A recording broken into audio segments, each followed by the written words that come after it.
جی میں اس وقت جرمنی کے شہر فرینکفرٹ میں موجود ہوں۔ اب سے کچھ ہی دیر بعد شیخ الاسلام ڈاکٹر محمد طاہر القادری صاحب ایک تاریخی خطاب مینار پاکستان پر فرمائیں گے۔ پورے پاکستان سے پچھلے 2 دن سے عوام اس خطاب کو سننے کے لیے اکٹھی ہو رہی ہے۔ جرمنی کے شہر فرینکفرٹ بھی معراج قرآن کا ایک سینٹر موجود ہے جہاں پر اس خطاب کو سننے کے لیے عوام ایسا ایسا آ رہی ہے۔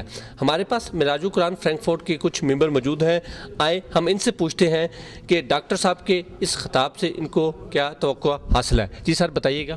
جی ہماری ساری امیدیں حضور شیخ الاسلام ڈاکٹر محمد طاہر القادری کے اس خطاب کے اوپر لگی ہیں، اور انشاءاللہ آج قوم دیکھ لے گی جب حضور شیخ الاسلام کا خطاب ختم ہوگا تو ہمارے پاکستان کی تقدیر بدلی ہوئی نظر آئے گی۔ جی آپ نے سنا کہ معراج قرآن فرینکفرٹ میں پاکستان سے محبت رکھنے والے پاکستانیوں کا یہی کہنا ہے کہ یہ ڈاکٹر صاحب کا ایک خطاب تاریخی خطاب ہوگا۔ ہمارے پاس انور صاحب ہیں جو معراج قرآن سے فرینکفرٹ سے تعلق رکھتے ہیں، ان سے بھی پوچھتے ہیں کہ وہ اس خطاب سے کیا توقع رکھتے ہیں۔ انور صاحب بسم اللہ الرحمن الرحیم۔ میں سمجھتا ہوں آج ڈاکٹر صاحب جو خطاب فرمائیں گے وہ پاکستان کی تاریخ کا ایک تاریخی خطاب ہوگا، اور پاکستان کی تاریخ بدلے گی۔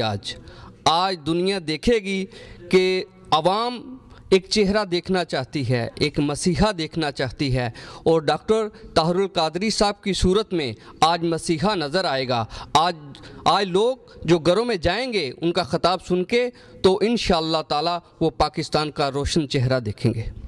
سمندر پار پاکستانیوں کی یہ ہمدردی اس بات کا ثبوت ہے کہ آج بھی وہ اپنے ملک سے محبت رکھتے ہیں۔ جی